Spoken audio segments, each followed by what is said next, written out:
Log on, tune in, find out. Another good idea from Cambridge. Yes, weapons are stashed over there. You might want to watch those. You know. In my case, anyway.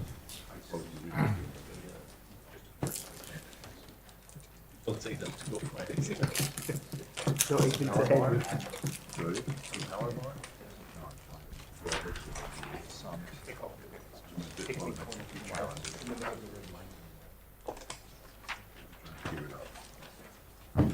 Okay, let's get started. Welcome to the afternoon panel on input uncertainty. Two announcements first. For the poster presenters, the posters need to be taken down by noon tomorrow. So if you were a poster presenter, that's the point at which they must come down. They could come down tonight if that's more convenient. Secondly, the panelists wanted me to assure you that despite the fact that this panel has been scheduled for 90 minutes, if there's not 90 minutes of stuff, we're not going to push all the whole thing. So again, I'm Barry Nelson from Northwestern University. I'm one of the organizers. The panelists today are Susan Sanchez from the Naval Postgraduate School, Steve Chick from INSEAD, and Jack Kleijnen from Tilburg. And what each of them are going to do, similar to the previous panel we had, is to talk for about 10 minutes, interruptible if you have questions and clarifications. But each has a very short presentation, and then we will open it up to general questions and discussion. And we'll start with Susan.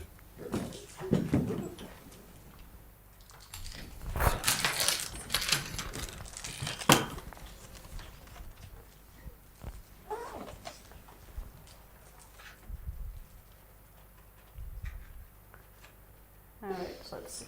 Have this all. Switch, there's an on-off switch on the I know, side but of I the just turn it on or just turn it off. Now it's on. And the button. Right, that's the pointer, and those are the buttons.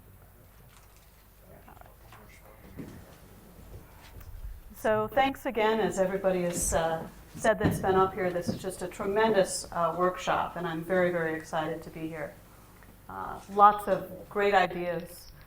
It's wonderful to come to a place like this and leave with many more thoughts running through your head than when you started. As Barry said, I'm at the Naval Postgraduate School out in Monterey. I'm co-director there of the SEED Center, which stands for Simulation, Experiments, and Efficient Design. So I think that's why I'm here. I obviously do a fair amount of simulation, and in addition, a lot of statistical work as well. I do want to tell you a little bit about my context, because it's very different from most of the examples that we've been hearing about earlier in this week.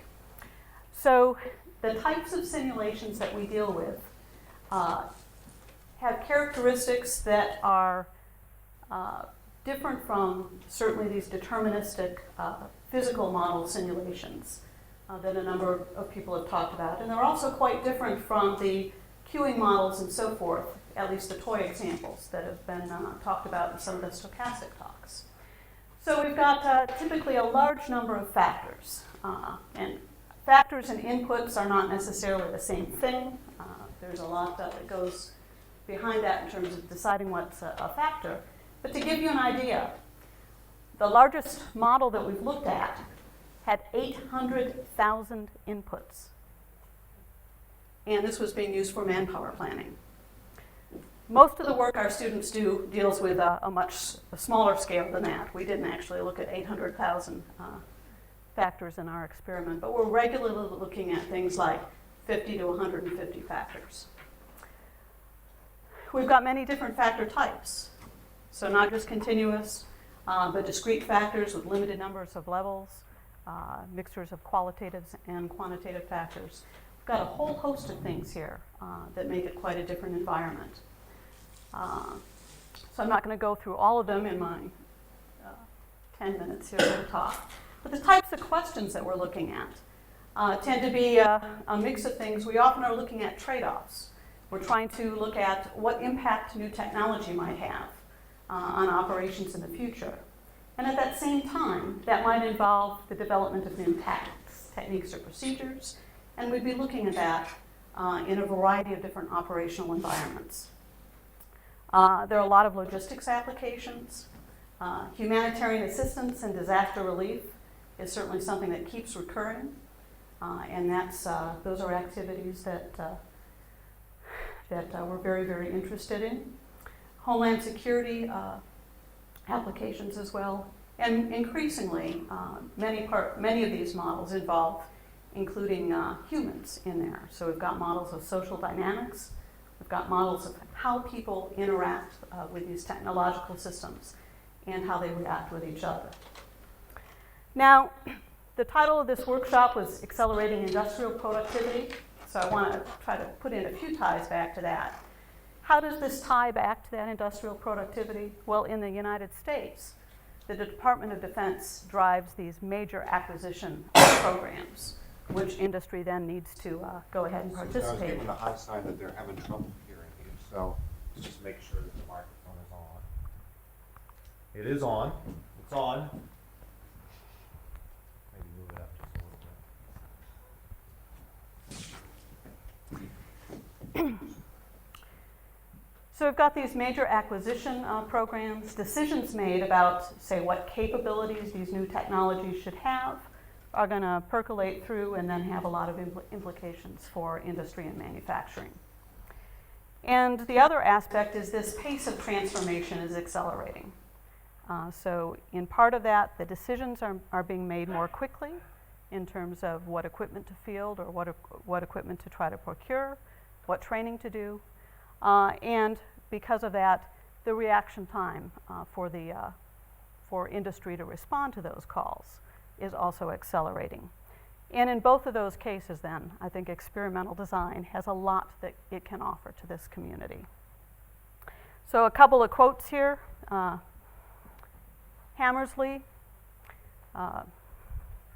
fellow here at Trinity College, and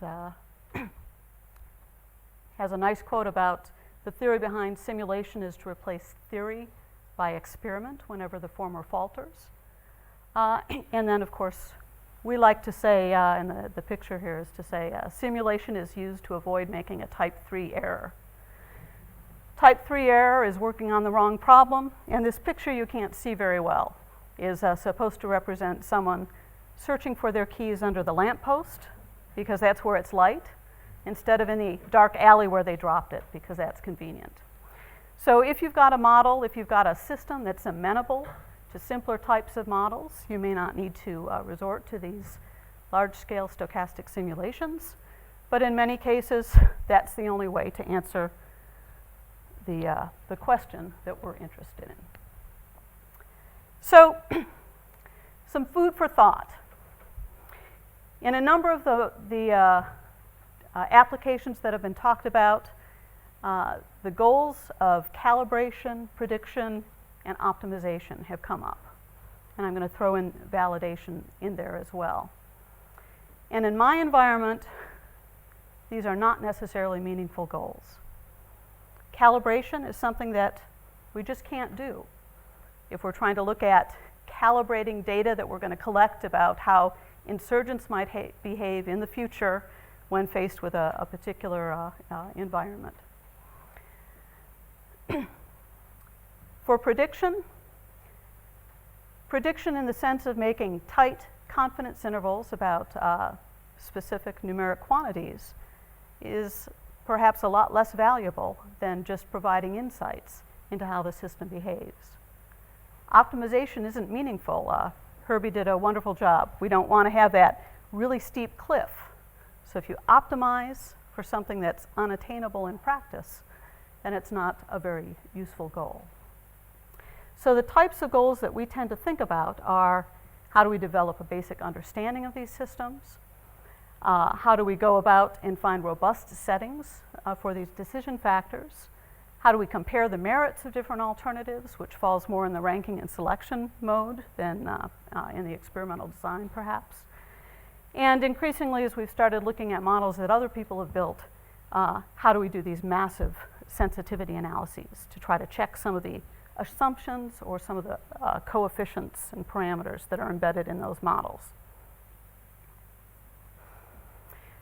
So I wanted to mention a few challenges to our communities here, challenges for statisticians. And one is to think about what really constitutes good experimental designs. A couple other things I didn't mention, but we deal with in the simulation world all the time.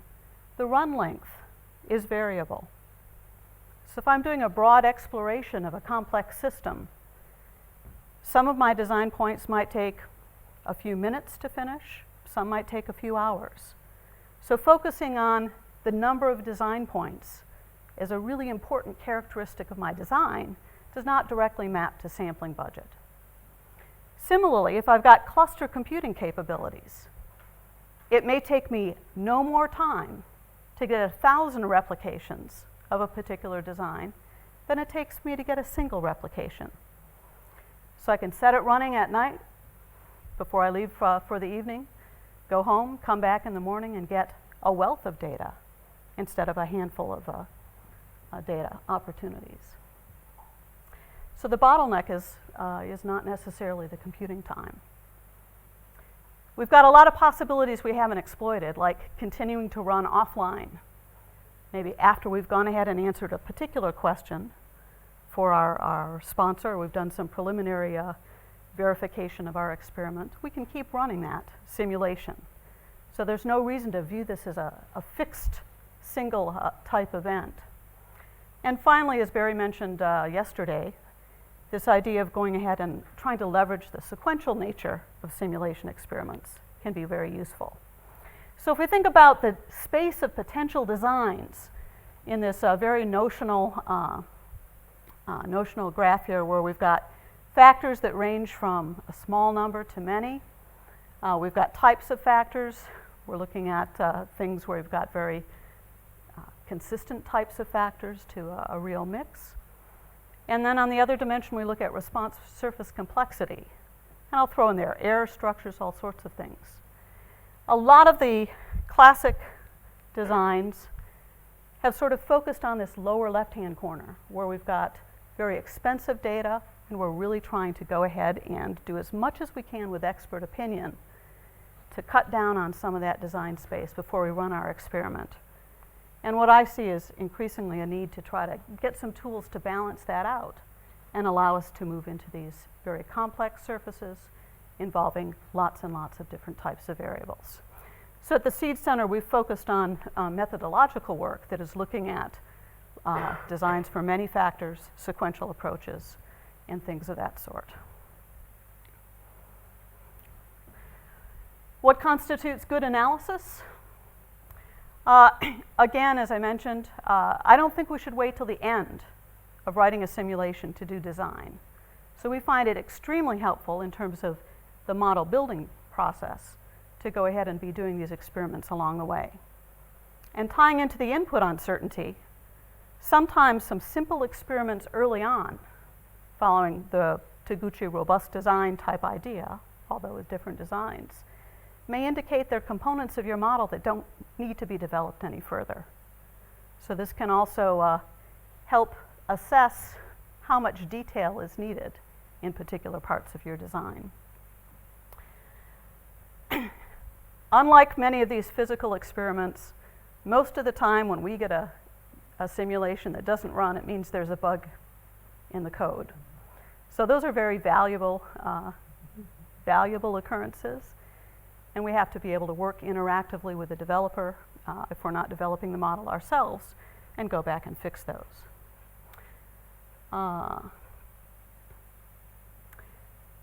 Generally end up with very large data sets. It's not uncommon for our master's thesis students to end up with tens of thousands or hundreds of thousands of runs in their final experiment. And again, they've gone through many iterations along the way. So it's not enough to go ahead and say we're going to look for things that are statistically significant. We've got many more effects that will show up that are statistically significant that may not be practically important. And finally, again related to robustness, going ahead and trying to take the focus away from mean responses and look at things like risk, like percentiles, like variability. Are key for the type of environment we're working in. So I want to distinguish between what constitutes good analysis and what constitutes constitutes good results, the bottom line for most of the problems that we're looking at is to inform decision makers. So we get good results if they end up making better decisions. And that means we've got this balancing act. We've got the really fun simulation modeling and statistical design and analysis aspects. But we've got to balance that with the granularity of the decision that's going to be made. Data mining and visualization tools can be very useful. Interactive model building and model assessment tools can be very useful. But more work needs to be done, and particularly work that can exploit some of the structural characteristics of the experimental designs we use to collect these data. And finally, we need to be able to do a better job of conveying that risk or talking about the robustness or lack of robustness of our results when we're dealing with the decision makers. And here are just a couple of response surfaces from a few of the simpler models that we looked at. So with that, I'll turn it over to Steve. Jack. We need to hand off This thing, huh?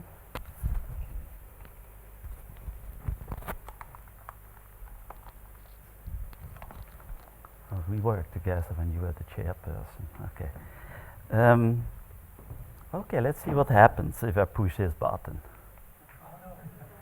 Oh yeah, that looks familiar. I promised Barry to have no more than 3 slides, and this doesn't count because it doesn't give you any new information, except for Henry, who just showed up today. Pardon? I said, how to spell your name properly? Yes, that's the way to spell it properly. How to pronounce it in Dutch is Kleijnen, and the French have no problems with that pronunciation, but the Germans and the English have a lot of problems. So we get Kleijnen, etc. I once was in the hospital and I didn't respond when it was my turn to go to the doctor because I said Killinger. Okay, 3 slides only, and strictly related to what I think is the theme of this panel, that is called input uncertainty and something else. That's the next few slides. And input uncertainty. So uncertainty you could also call, I think, randomness, noisiness, stochasticity. And I thought, where does this noises, randomness comes from? Especially when I was thinking about the kind of audience we have. If you are in deterministic simulation, I think number 1 is interesting, and it's something that I never really understood because I never had hands-on experience with a big, serious deterministic simulation. But I know that the engineers, like Alex Forrester, who's in the audience, and I also talked to Prof in England somewhere, also an electrical or a mechanical engineer, and I understand that numerical noise is a problem there. And so it was mentioned before. Then the second source is that you have a deterministic simulation without numerical noise problems possibly, but you are not certain by the input values of the constant parameters. And you engineers and physicists, you know examples of these magic constant parameters, where Lee will say in the OR world there are no magic constant parameters, if I understood Lee correctly. But somewhere there are magic constant parameters, but we don't know the value. And I had some experience with that stuff when I spent a month at Sandia, where they developed big simulators to quantify the risk of something going wrong with the disposal of low radiation nuclear waste caused by medical treatments using atomic energy. So you have a deterministic simulation model, you don't know the values of the input parameters, but so you assume some kind of prior distribution. The word prior distribution is not used because they are not Bayesians over there, unless they converted recently.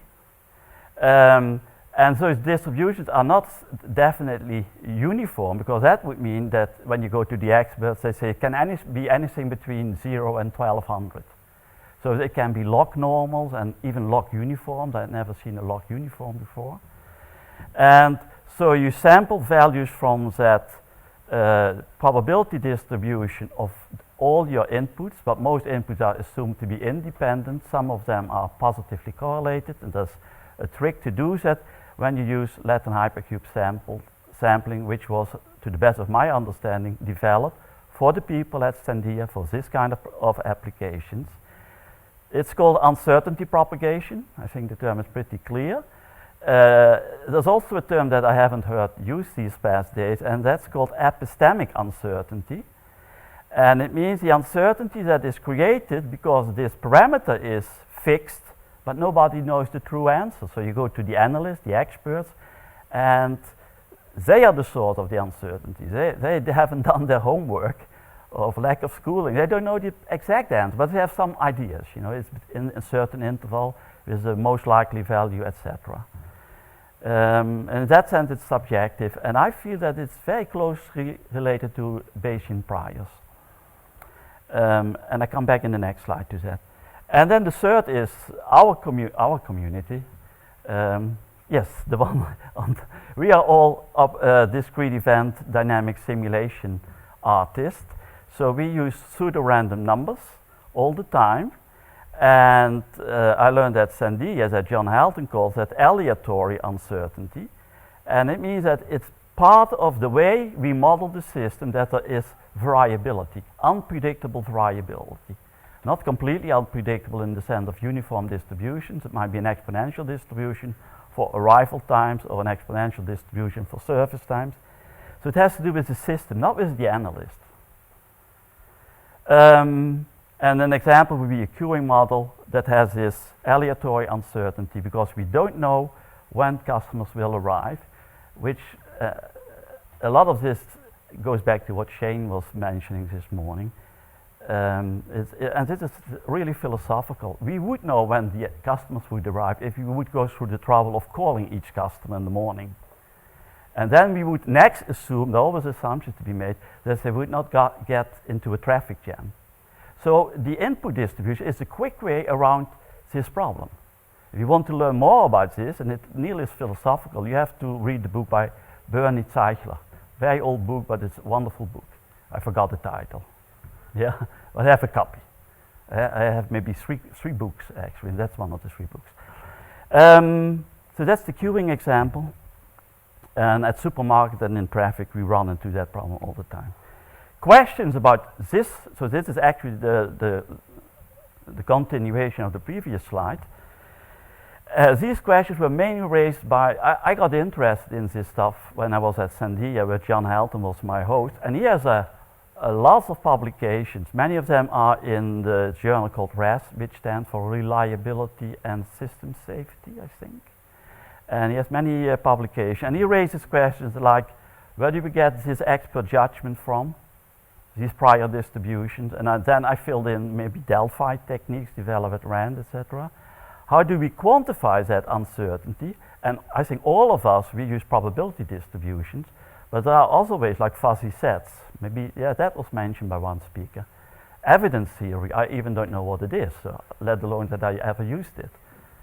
How do we propagate that? That's a technical question. So, and that has been addressed by many speakers, like space filling designs might be Latin hypercube sampling. Within that we have nearly orthogonal, etc., etc. A question that was not raised, should the Latin hypercube sample have a size of 100 or 300? At Sandia, these big models, they tried 300, then later on split them up in 3 parts of 100, and it turns out that the smaller samples give the same answer. But that's something you know only after the fact. Yeah? How do you analyze these, the results of propagating the uncertainty and possibly combined with the aleatory uncertainty? That's the domain of risk and uncertainty analysis. And there's a big community that hardly overlaps, I think, with our community, talking about nuclear waste, chemical accidents, etc. How do we represent the final results? I think Susan touched upon that. What they do at Sandia, they basically use cumulative distribution functions of the output, and they focus then on the tail of that output. That tail should not imply too much risk, and for some reason actually they use the complement of the CCD. So these are questions I have no answers, but maybe this is for the open discussion. Final one, And that has also been mentioned by Susan. I like the way Taguchi, and maybe that Susan was the first one to use that term today. Taguchi was the engineer, not a statistician at Toyota, who developed a robust design for Toyota cars, very successful until they developed the problems around the Lexus a few years ago, 2 years ago.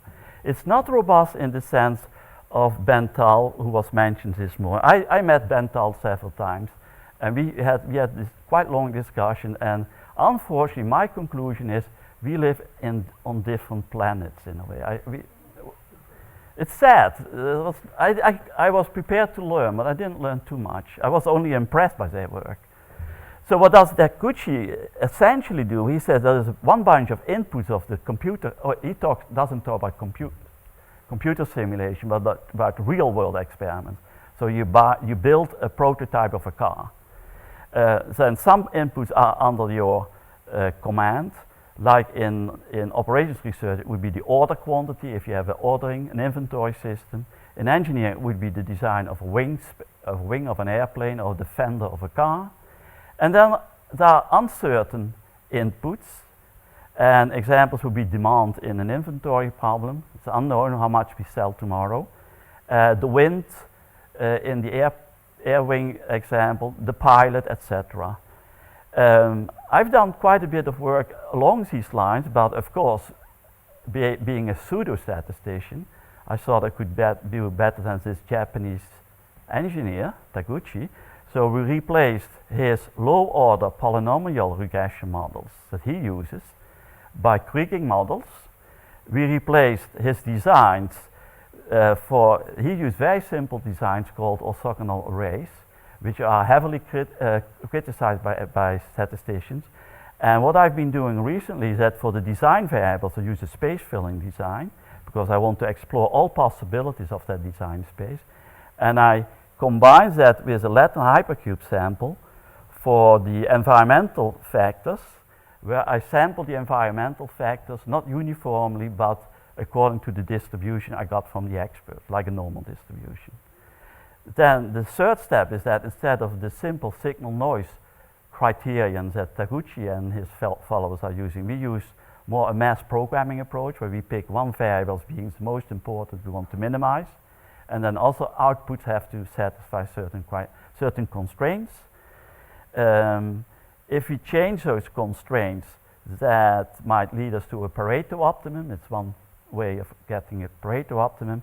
And in between, I sprinkled some bootstrapping because I realized that all the parameter estimates in either the Kriging model or the regression model are uncertain. So that means that the solution by the NLP, the nonlinear programming, and the Pareto is uncertain.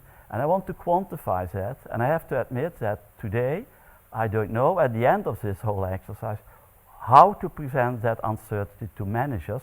And I don't know what's relevant for those managers. Is it the variance? Is it the quantile? Is it the C-var?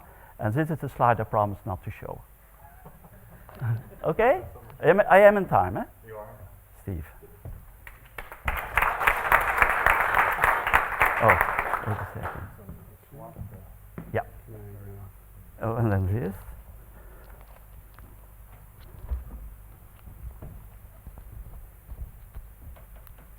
Okay.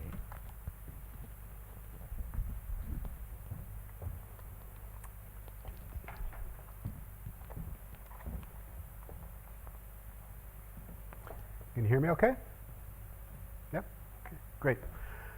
So some of you were asking if we could have the other 372 slides that weren't here this morning, so Barry indulged me here a little bit. No, I'll do a little bit less than that. So I thought that Russell Barton gave a great summary of the usual way of accounting for uncertainty in a lot of discrete event simulation experiments. So I'd like to just kind of build on that a little bit in the sense of, the usual approach being collect a bunch of data, generate some point estimators using your maximum likelihood or method of moments, whatever your favorite. Run a bunch of simulation replications and you get a bunch of output. And then we learned this morning from that presentation that often this approach might give you, say, a 3% actual coverage when you're hoping to get a 90 or 95% actual coverage. And the source of that is because we don't know parameters, we don't estimate parameters precisely when we collect a finite amount of data from the universe. So I think that's the big take home that I'd like to build on here. You know, out of that talk and out of Jack's presentation, we talked about stochastic uncertainty, the randomness that comes if we know all the parameters of a system, and structural uncertainty if we don't know the parameters and we'd like to find out more about them. In addition to getting the confidence interval with an inappropriate level of confidence, I would argue that it's much more drastic than that. We could make really crappy decisions if we have bad estimates, or we might have to protect ourselves. Uncertainty costs money is basically the bottom line here. So if we're not really quite sure what the parameters are, we might want to step back and try to design a system for handling worst case, kind of a more of a robust design type of approach. Just as an example here, you know, thinking of Shane's talk about, say, call centers, we might be trying to staff up a call center, and we might have a certain arrival rate, and maybe we believe that the arrival rate is 100 calls a minute, and we believe that the average service time is, say, 0.75 minutes, and just to be able to meet all the demand, we're going to need at least 75 call center reps. Okay? And maybe we're going to throw in some additional buffer there because we know that there's going to be queuing and we want to respond to calls quickly. We might say, well, let's have 100 call center representatives so that the utilization of that system can be under 75%, just to kind of keep the weights down. If we don't know that's what we would do if we know that the utilization would, or the arrival, you know, the presented load would be 75%.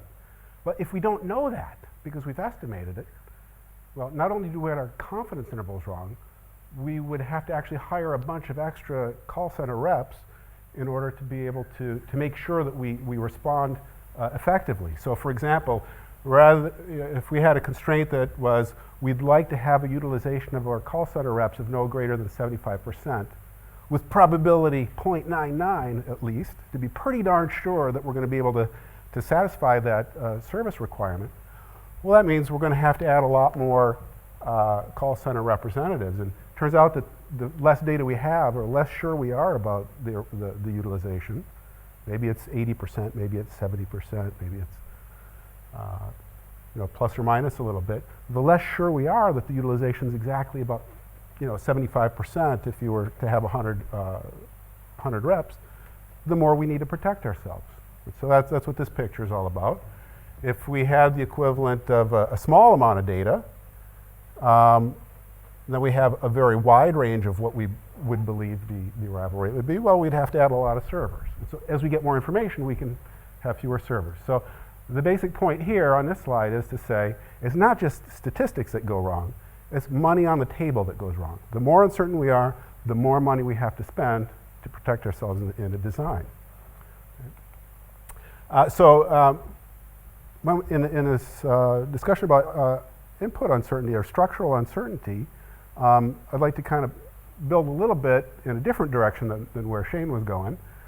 Shane was saying, well, let's account for the parameter uncertainty and the random noise, the W's, and what was your notation there, Shane? W's and something or other? Yeah. So the stochastic uncertainty and the parameter uncertainty all lump together and make a decision, right? So I would say that there may be some situations where we could spend some money and we could learn out what those parameters might be a little bit more carefully. And if we could, and we have the recourse to make a design decision following the collection of that data, that would probably be a good thing.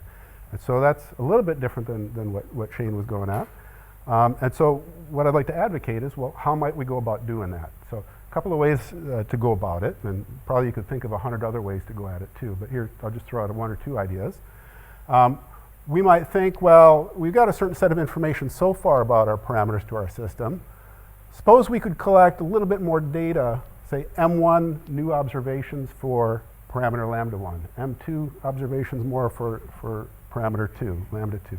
Or say lambda 1 might be the arrival rate, or lambda 2 might be a service rate. So for each source of randomness, we could collect a little bit more data.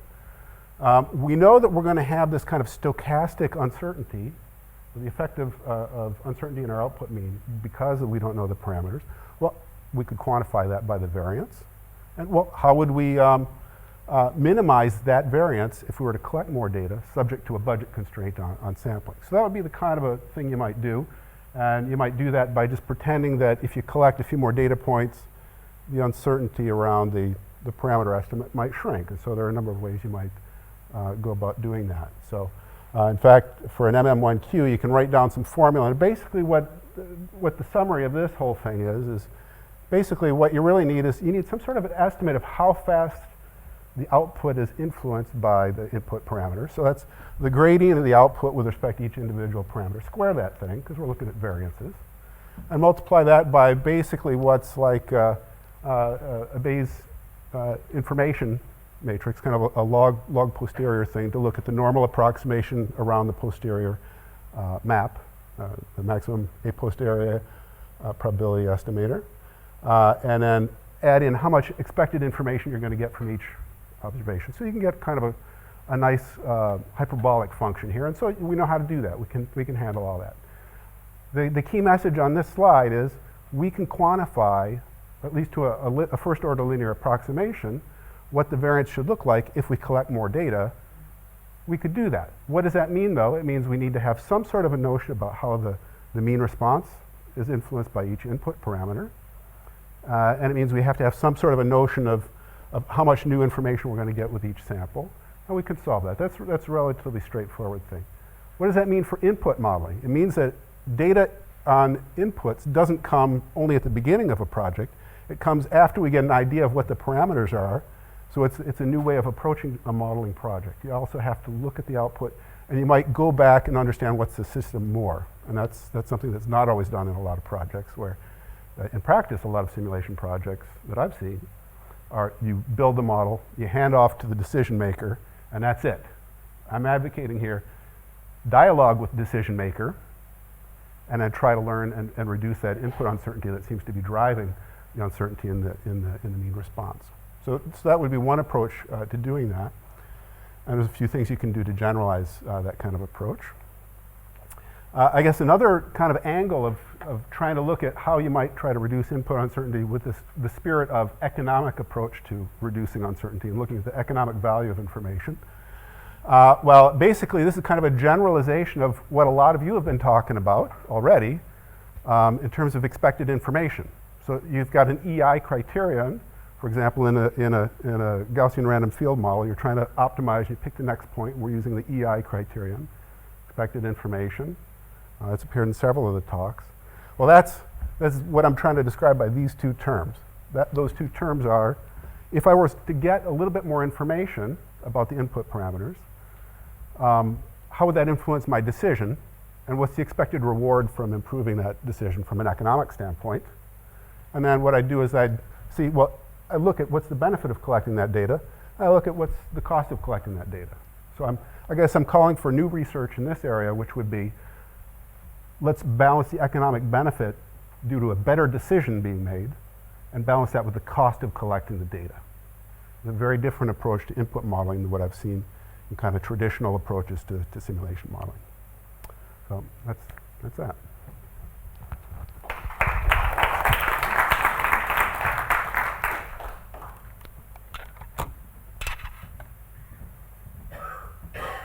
So at this point, we'll open it up for questions and discussions for any or all of the panelists.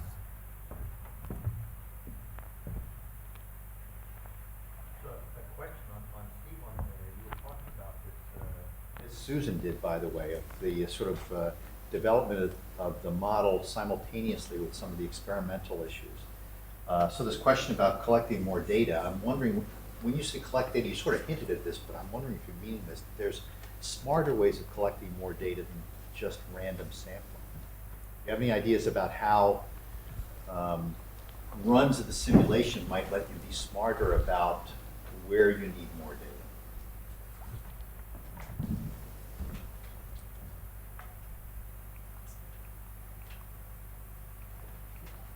I don't have a slide anymore. Okay. Well, I deleted the last 200, I'm sorry. The other 200 are gone. Okay. So I guess let me try to clarify what I mean by additional data collection. There's two types of additional data collection one might think about. One is more runs of the computer model. Okay, and so there have been a lot of talks about orthogonal arrays and spreading out points, and or you've talked about being near the maximum likelihood estimator of parameters, for example. So that's additional runs of the computer model, and one might think about how does one allocate more runs to the computer model, for example, to get better estimates of the gradients that are required by this. One of the approaches that I've been advocating or proposing. The other is, how do I go out and collect more data from the real world? Yeah, that's what Okay, so if I'm going out and collecting data from the real world, it might be that if I go out to collect more inter-arrival times for a queuing system, it's just as easy to also collect a service time. So there I might be constraining my optimization problem that I'd been drawing up there. But there might be other cases where it's very easy to get information and very hard to get other information. Here's an example. In healthcare, so we're working on a project in the United Arab Emirates right now. We're looking at modeling progression of type 2 diabetes. It's a very high prevalence, at least 20% is the current estimate. So that's a lot of people with a lot of healthcare expenditures that could break the bank, in a few decades. So that's an important problem. In the UAE, in Abu Dhabi, they've done a screening to really tell precisely how many people have got diabetes through a massive screening for blood tests for everybody over 18 in order to get a health insurance card.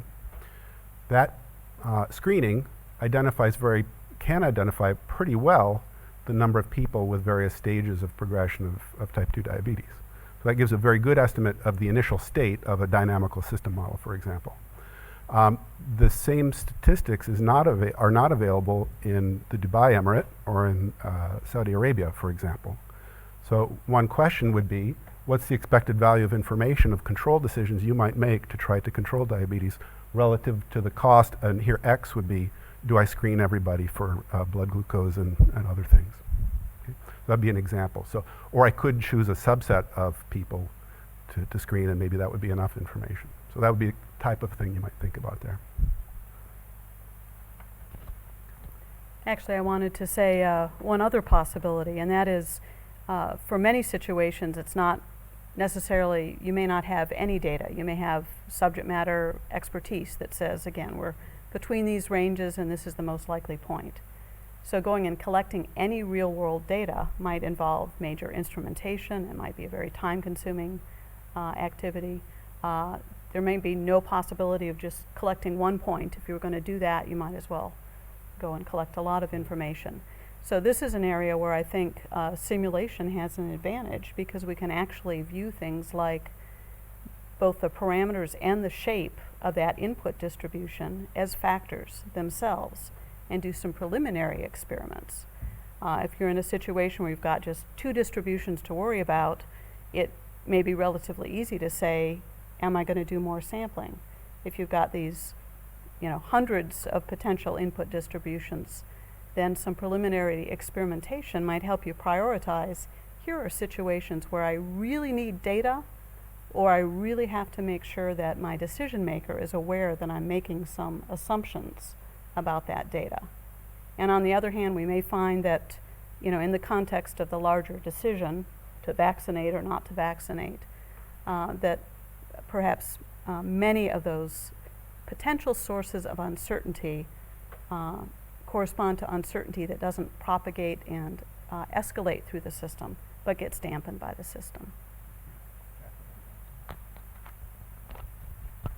Actually, what I planned to say before I grab the microphone is more or less in line with what Susan is saying, that in simulation models, they are actually many simulation models are developed for sensitivity analysis.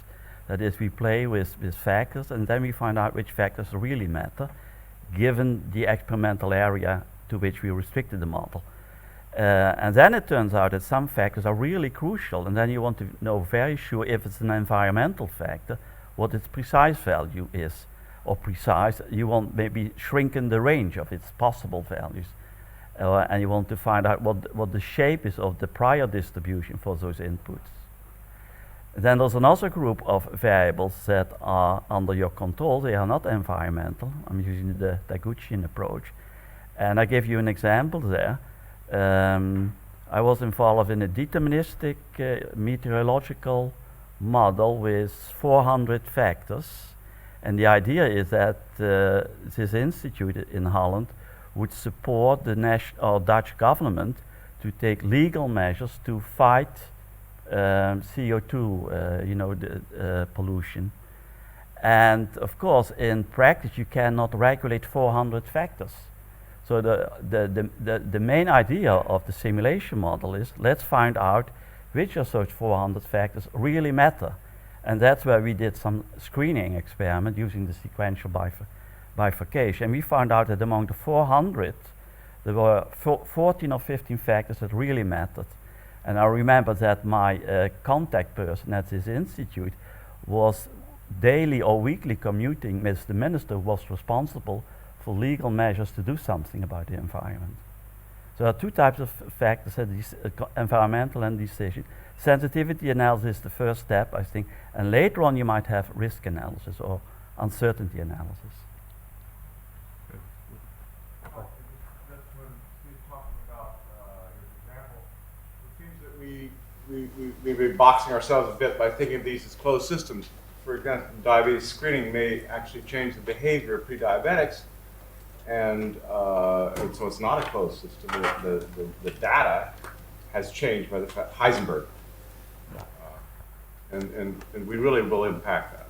And in Shane's example, the long lines, the people will go down because they don't join the long lines. So it's also that kind of state dependency. And so the real world and the simulated world, when you go out and start collecting data, you're backing up that risk. We don't.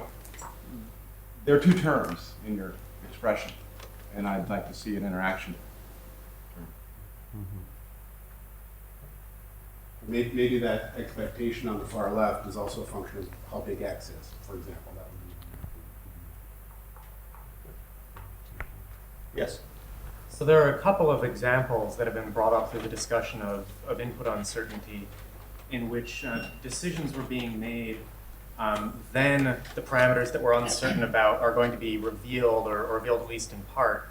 And it struck me that the decisions could actually be revisited. Example, service staffing levels in call centers, right? The problem is until you open the call center, you don't know how many calls are going to come in. But actually, once you find that out, you have a lot of flexibility, at least to add servers or perhaps reduce them depending on the flexibility of the labor laws, right? So we've had a lot of good discussion about the value of gaining information before making the decision and completing the simulation study. But maybe something else that we should think about is the value of flexibility, managerial flexibility, to revisit decisions or have a dynamic decision policy. And I think that suggests to me trying to bring in ideas like approximate dynamic programming, even though it might not be that comfortable for this particular stochastic simulation community, into our understanding of input uncertainty, at least for certain practical problems where we're trying to use input uncertainty to support decision making.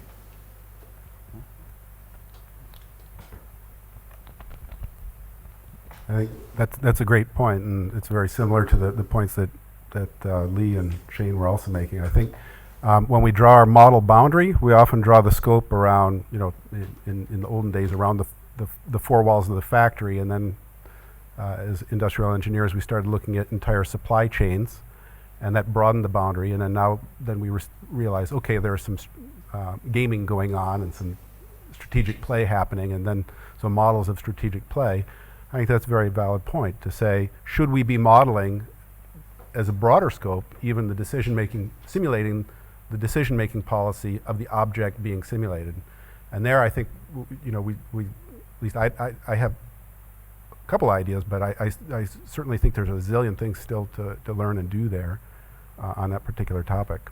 Certainly in your framework here on the screen, there's this ongoing interaction with the system, whatever it is, and you're making a sequence of decisions over time. So Jeremy's pointed that going to some sort of framework that allows making decisions over time, like dynamic programming, makes a lot of sense. Yeah.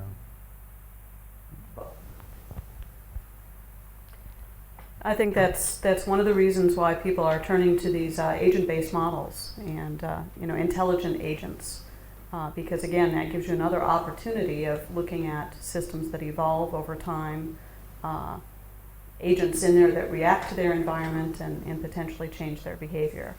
And I will say at NPS, most of the agent-based models that we've been using have been very simple rules. They're responsive, but they're not really learning and adapting. There is potential there within the context of modeling, as we learn more about what works and what doesn't, to make some changes there as well. So, it's so much is context specific in any of this. What are the features that you're going to want to try to embed in your model? What are those features that you're going to model probabilistically, perhaps as probabilistic inputs to that model? And then what are those basic assumptions or qualitative type information you're going to give to the decision maker in terms of laying out, this is the paradigm we used, these are the assumptions that we made, here's why we think they're reasonable, but here are the consequences if we're wrong. I also think that there is a rather fundamental difference between repetitive decision making, like the call center staffing that has to be made every week or every day or in real time, inventory control, queuing problems in general, and on one hand, and which are particularly interesting to operations researchers, I think, and on the other hand, one-shot systems. We are going to make a new airport or a new railway system, and these are unique models. We have to do it right the first time. So I think robustness is probably more important in that context. And from a methodological point of view, maybe Bayesian statistics are more important than frequent decisions or statistics. Yes, Henry. It seems to me that when you have a fairly good model, let's take an epidemiological model, which many years work on, it's fairly straightforward to find the sensitive parameter. It might be an infection rate, and you need to target the experimental design towards measuring the infection rate, because if you don't get the infection rate wrong, you completely underestimate the effect of the outbreak. So in model-based stuff, there's many optimal design, information-based design methods there. The difficulty is the other end, when you don't really know what the model is. And I'm very nervous of decision-making being made on the basis of large discrete event simulations which haven't been properly identified against reality. But there's a way out, and the way out is what's happening in traffic simulation. By having a very large number of sensors, cheap sensors, scattered over to actually get real data input to some of these large models. So I'd like to know the views of the panel about whether large discrete event simulation models which haven't been properly identified should ever be used for policy making in safety critical areas. One spontaneous answer would be, don't use them, because they give the politicians the wrong idea that we know what we are talking about. So it's better to say, no, we have no answer. But I don't know the other panelists. I think sometimes you have to look at what the alternative is. So, if you look at discrete event simulations as saying, we will give you the answer for how this system will behave, certainly in the context that I've been talking about, that's typically an untenable situation. But at the same time, we've seen over and over and over again, and part of it is that act of working with decision makers and moving through this, that they don't know nearly as much about the system as they might think they do. If there's no type of model-based situation to allow you to ask what-if questions, then a lot of things may be anecdotally decided. So I think it's far more useful to say we have a system here. We can go ahead and by asking questions of that system, we can see whether it, the climatological models, do they make sense? is the universe accelerating or expanding linearly? If we've got this model-based test bed where we can go ahead and ask questions, then I do think that comes back and can help inform the decision makers. So I think I think we've got a lot of room to make things better, but definitely I think there's a role for this in the decision-making problems. Okay. Since we are in the UK, this reminds me of soft OR, where the role of the model is more to start guiding the conversations among the decision makers. So the model is not made to make the decision or to recommend a decision, but to keep the conversation among multiple stakeholders on track. And these are the decision makers, like in Holland, we were talking about rising the dikes. So of course the farmers are affected, the ecologists are affected, the tourists are affected. And so the model serves more not to give the answer, but to keep the discussions on track. It's called soft OR. And I know in the United States, soft OR is not popular. In England, it's very popular. And it also has its other pendant of simulation called system dynamics. Yeah? Okay, thanks, Russell. Can I pick up on Jack's previous point about the importance of robust design, particularly in the context of one-shot simulations? Certainly that's the area of design that I've had some exposure to in looking at air traffic control management, where in real-time simulation, the simulations are very expensive to do, but carried out over a fairly limited time, so the importance of getting the simulation design right, so you can actually extract the right kind of information from it, is all important. And that's, I think, a very sort of interesting one from the sort of point of view of theoretical design of experiments, where I think an overemphasis on, say, optimal design, aspects like that, I feel come very secondary to coming up with a robust, perhaps efficient design, but with the robustness, perhaps getting the main sort of emphasis. In that sort of context, I think something which we haven't really touched on throughout the meeting is the difficulty with missing observations, which does tend to occur in situations like that, where certainly with the air traffic control real-time simulations, where each of the experimental runs was basically a whole hour's running of mock-up of a really quite a realistic system involving actual air traffic controllers turning up and playing different roles. If for any reason any particular run was not done, you're actually losing really huge amounts of information, where if you were over clever in your design, in trying to come up with something efficient to maximize the information, loss of just a few observations can actually kill off the whole experiment and make it really very difficult to get anything out of the entire simulation. I don't know if I have an answer to that. I think it was really not so much a question, but really a plea to a lot of the design experiments experts to please bear this kind of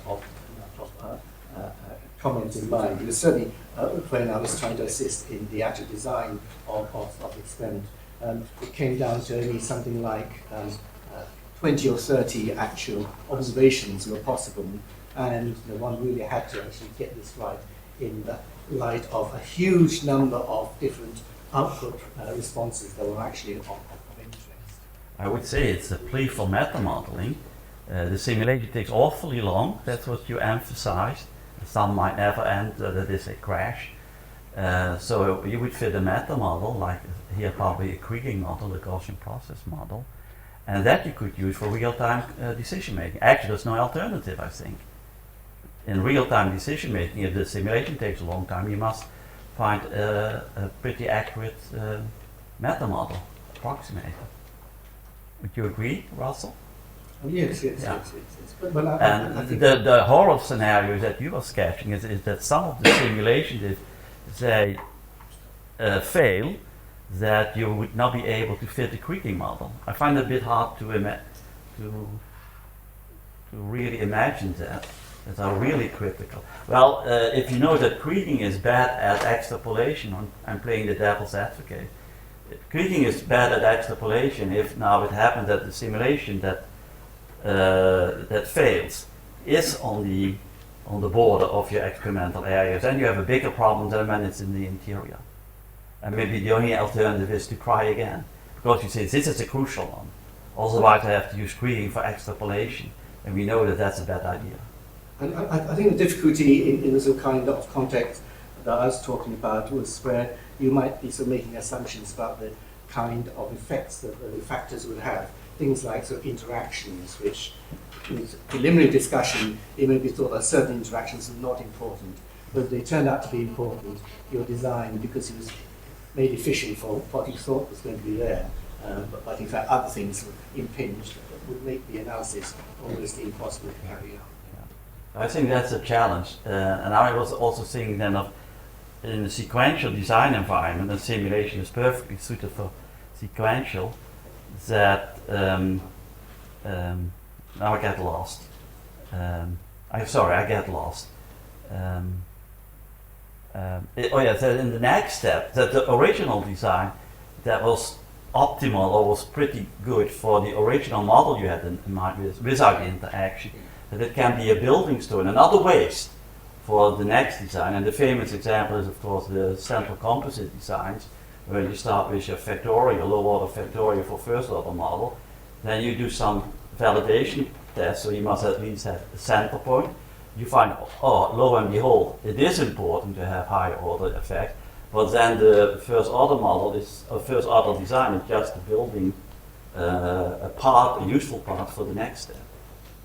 And so when you're thinking ahead, then a CCD is a nice model. I don't know if you have anything like that in creating. I think that one of the speakers mentioned that you have to design an optimal validation set, and then I respond from the audience that when you know that there's going to be a validation set, maybe you should take that into account when you set up your first design.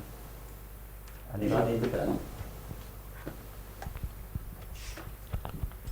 Some of us were talking at lunch today. It's much easier to get measures on the input side in terms of characteristics of the design than it is to get a nice measure for what do you gain by flexibility, what do you gain by robustness, what do you gain by taking more points than you would have to, because that gives you some guarantees, perhaps against alternative model situations. I also just wanted to go back to one thing, at least in the defense simulation community. Simulation is really the 500-pound gorilla. So it is being used to go ahead and inform decision makers. Vast amounts of money are spent on simulation modeling. There's so much that we can bring by even getting the principles of experimental design into this community, because you've got a whole group of people that are developing these models and that are really looking at just scenario-based analysis. I'll pick a handful of different scenarios to look at. I'll be changing dozens or hundreds of things across those scenarios. I'll end up picking one that I think looks good, and based on that very limited information, I will attribute it back to the reason this is better is because A, B, or C. So, that's one thing where we've found that again, we feel that we're able to give decision makers a great deal more information, even on these models with all their flaws, by going ahead and trying to build in this idea of having this robustness, having a variety of environments that we're running our operations in. And also looking at qualitative results. Are there knees in the curve? Are there increasing or decreasing benefits to this capability? instead of focusing on, here's a numerical improvement that you will get if you go ahead and increase your sensor by a certain percentage. I would like to add some, a minor comment, of course, is that many of our engineers and also people think that the best practice, the real best practice, obviously, is to change one factor at a time. I hear that all the time. You look in the economics textbook, in engineering textbook, that's the highest wisdom. If you like a more philosophical approach, go back to Zen and the Art of Motorcycle Maintenance. Used to be a bestseller, and the writer also claimed that the best policy is change one factor. In that way, you miss all interactions, of course. For us, it's so simple, Okay, next question. Yes. Of course, there's people here in this room who are experts at doing supersaturated designs sequentially in order to detect for interaction. So there's a methodology. One should ask them, like Angela, whether these designs have started to be used in computer experiments to the extent to which they should. But there is a methodology out there for doing such, that gradually picking out the interactions in very highly complicated situations. And there's a fantastic methodology if we can use it in computer experiments. As I understand it, people aren't fitting models actually in interactions. They tend to be fitting these non-parametric models. So you don't explicitly pick up that information about interactions. But in terms of focusing in on what are the important factors, there's several groups of people who are looking into that, and there's some Derek. But you can define generalized interactions using Sobol effect modeling. So, I mean, the same principles apply whether or not they're not formal polynomial interaction. I don't think in the specific context of what you're suggesting, I'm not sure that people have looked at that. It's just you start. I have some practical experience. Actually, I touched upon it, but in a different context a few moments ago. Remember, I mentioned the deterministic ecological model with 400 factors. Now, how do you handle, what design would you recommend for the 400 factors? So what we did is we did a sequential bifurcation approach. And it has a strong assumption, as one of the speakers pointed out. It assumes monotonicity of each factor. Now, I thought if there are factors that are not monotone, we will treat them separately. So we went to the experts, and to my big surprise, they had to fill out the range for each factor, and they had to say whether it was monotonically increasing or decreasing, if it was monotonically at all. So I thought I should prepare myself for battle. But it's no problem. The next day I got the list back. And so we used that information, we did a sequential bifurcation, and we found 15 critical factors among the 400 ones. And within, if I remember correctly, something like 100 runs. So it was super saturated. It was based on an assumption, so we did some double checking at the end to convince the experts who developed the model that we found the 15 factors that really matter. That their response was, oh, of those 15, 8 we knew from the start, they are really crucial. The 7 you have to convince us. So we did a classic resolution 4 design or 5 design in those 15 factors, which can be handled. And then they were convinced. So that had a pretty happy ending, and it was a realistic application. I realized, I've heard these talk about creating in high dimensions, that's impossible. So what I would do, and this is something for the audience, what's your alternative? My alternative would be, okay, make this drastic assumption of fitting, of monotonicity, and you allow interaction, second order interaction. Then you can use this technique I mentioned, sequential bifurcation. Of course you make an assumption, but what's your alternative? The usual alternative is that people say, well, we focus on the 8 important factors. The 8 factors we think are important. That's all I have seen. So then I prefer to make a drastic assumption, put it in writing, this is the assumption, and actually you have to go to the experts to get the information. So if they really disagree, they will kick you out of the door. Other questions? Can I extend that question a little bit further? That, Jack, you've given a very nice description of how to handle 400 factors, but Susan at the start talked about 800,000 factors. Yeah. How on earth do you handle a problem like that? Yeah. Actually, for that problem, we didn't handle 800,000. We looked at it, built into this model was an optimization program which had 52 objective function coefficients. And we started by, and they were saying this model used to work for us and it's not anymore. So we're wondering if we can change some of the objective function coefficients, which are basically weights on various measures of effectiveness, to get the model to start giving us some answers we can use. And when we looked at those, there were a bunch that were set to obviously realistic values like negative 99999. And then there'd be a 1.342. And so we went ahead and did a experiment just on those coefficients to go ahead and see what would happen. And here's one plug. Again, I don't know how to quantify it, but one plug for doing a space filling design.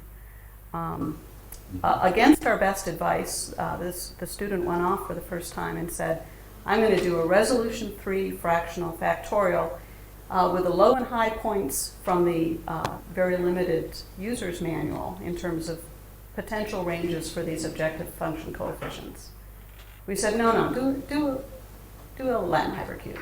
No, I really want to do this. We said, at least do, his advisor said, or second reader said, at least do a center point.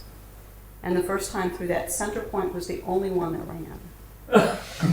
So in this case, the ranges were so far out of the bounds of what the problem could use that it took a lot of time and ended up not giving much information.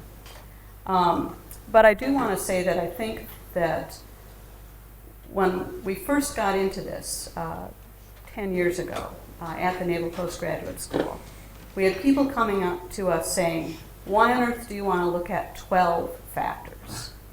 Because if you really took the time and sat down with your subject matter experts, they would tell you the 3 to 5 that were important. But we went ahead and were pushing those boundaries and trying to develop because we felt that there would be a need. And that's happened. So we're nowhere close to 800,000. But as I say, we're regularly doing 100 now. And that's something that, with the exception of screening techniques, I think people wouldn't have thought about. Certainly not in our environment where they haven't thought about experiments at all. So, so there's a real opportunity for statisticians to anticipate what the next needs will be, and plenty of good stuff to work on. I also want to say just briefly, I know that there is some work. Hong Wan at Purdue has been looking at sequential factorial designs and also looking at some supersaturated designs in the context of sequential analysis of simulation experiments. So I don't know enough to know the details, but I know that there is that tie-in across the communities. I'd like to link this question and follow up with those comments back to an earlier question, which was around, should you put trust in a model that's got 800,000 parameters that haven't necessarily been validated? What should you do about that?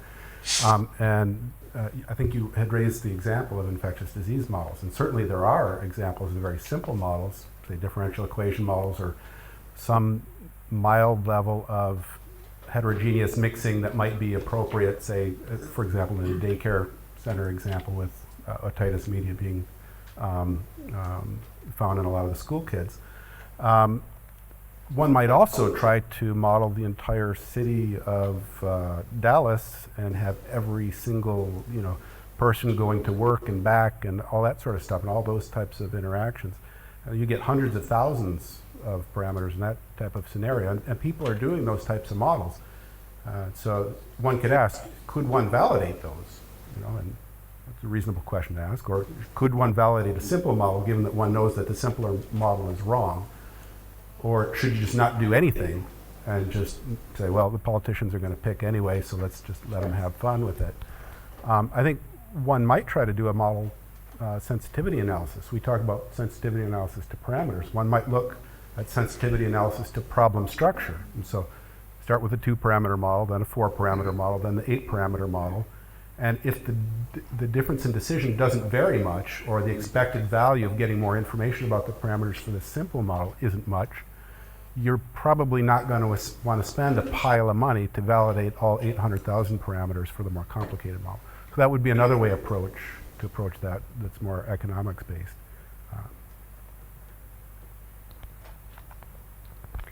And the 800,000 input model might fit much more nicely into things that Lee was talking about with just hooking this all together into a database. So not all of those are inputs in the sense that we typically talk about inputs for a simulation study, but a lot of those were that month's set of data. To add something more. So we tried 400 because nobody offered us a bigger model, but if somebody has a bigger model, okay. But I had, there are competitive methods, and one was the Morris's method that was mentioned yesterday. But now I understand that that's not a super saturated design at all. But there is another method, and I haven't heard for a long time about it. It was developed in Canada. I think the name of the guy is Andrews, and he used to work at the Atomic Energy Center, whatever its name is, in Canada. And he told me that he applied his screening technique, which he developed, to 100,000 input variables, which I found impressive. It's not 800,000, it's a factor 8 difference, but still, I was impressed at that time. Andrews is the name. But I wonder when you get up to that many input parameters, if they're actually functions of a much smaller number of sort of macro factors that really are driving things. I think it depends on, if you have a detailed model and you build it up, like this is what happened that with the 400, it was not the whole model. The whole model had even more factors, I now remember. So this was a model for the consequences of the CO2 greenhouse effect. So it had physical elements, chemical elements, but also economical. Because the question is, in Holland especially, do we need to raise the dikes, and what's that going to cost us? And so you have different experts, they developed their different little models, and then there was one guy who promptly became a professor in ecology at some university. He was the only guy, I think, who could link all those models, and that created this giant model. It might not be the right way to go, but that's what maybe is convincing to the managers. If it's huge, it must be good. So small is not beautiful. Maybe it represents a lack of knowledge, a big model. That's your point, basically, Shane. I guess I'm thinking that there might be 800,000 numbers in there, but they're really functions of sort of 100 numbers. Yeah. And you're just taking, there's a lot of linear dependence. Yeah. Well, our favorite examples, of course, if you know a little bit about queuing, you know the computer code asks for an arrival rate and for a service rate, 2 inputs. But you as a basic queuing analyst, you know that actually it's only the ratio of the two, called the utility or the traffic rate. So that's an example of a fundamental variable. So it requires some knowledge. So maybe it does substantiate my claim that many parameters are a sign of a lack of knowledge. Plug everything in. And that's of course also the danger of simulation. You put in too much detail. Lee? Oh, I was just going to put a plug for the required textbook in my risk book called The Invisible Gorilla, which is all about illusions of knowledge and things that you have detailed illusions of confidence that you get that lead you to make disastrous decisions. And so there are 2 required texts. One is Blink, which is don't look at any data, and the other one is Invisible Gorilla, which is don't blink. So, Okay.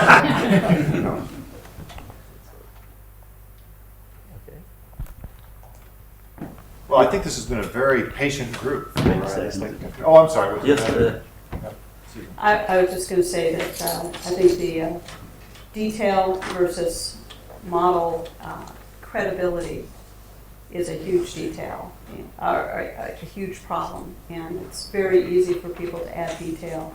And there are many times where someone with the knowledge of stochastic modeling could sit down and say, we want to use a distribution for this.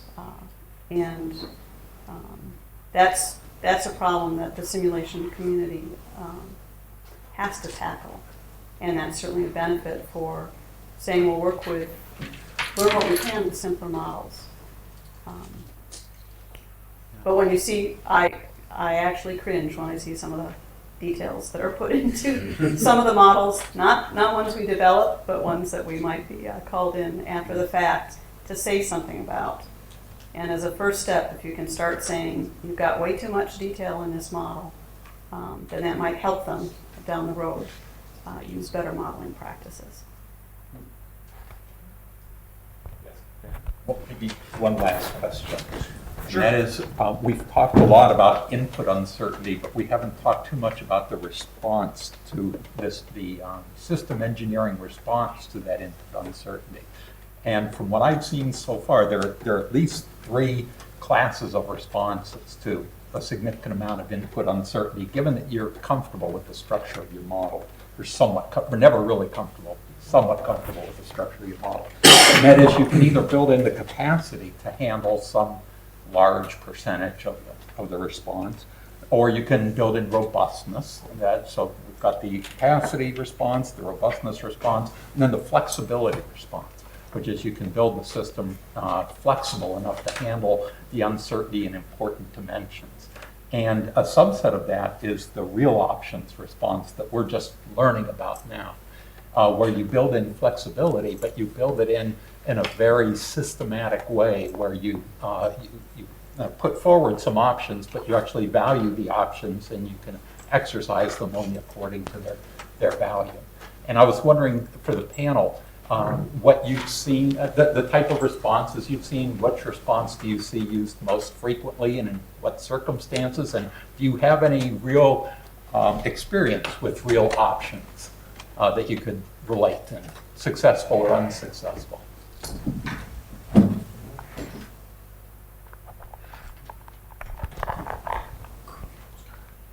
I guess, yeah, that's a hard question. I guess this thing here, this kind of, is there, given what you know now, is there a data plan for collecting more information where if you had that more data, you could adapt the response and then move forward from there? And in expectation, is it worth going forward? That in a sense is a kind of a real an option to learn more before deciding. So in a sense, maybe that's kind of where I'm trying to push that, and that was the kind of thing when I applied a similar thing in a discrete optimization context that's related to that. I've done a little bit of work with scenario planning with a large company regarding a kind of a big investment, over 300 million euros in something that they've got going forward, and they're not quite sure it's going to work, and they're working on forecasting. Well, in that experience, the emphasis was not on creating detailed models.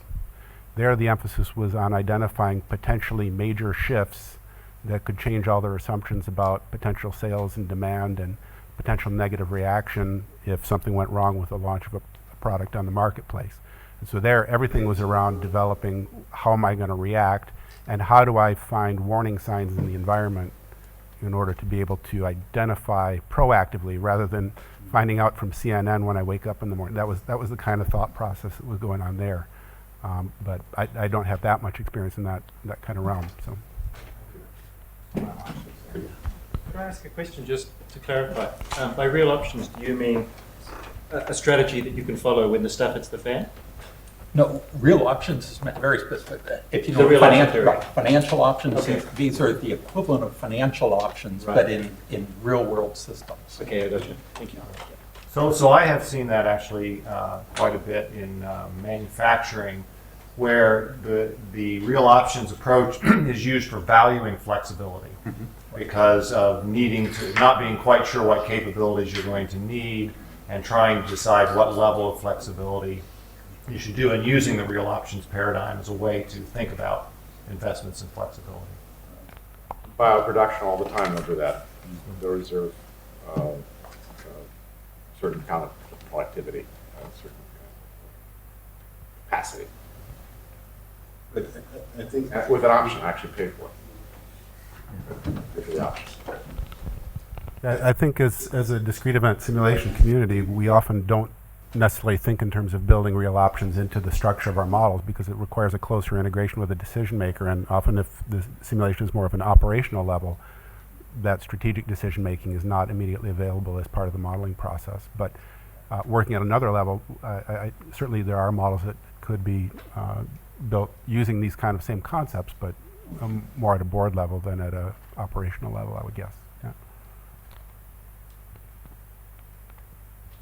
Okay, thank you. Well, as I was going to say before, very patient group for this late in the afternoon. Very. I want to save this. Yes. And so I'd like to thank you for hanging around this long and thank the panelists. Thanks. 5 o'clock was Turned out we were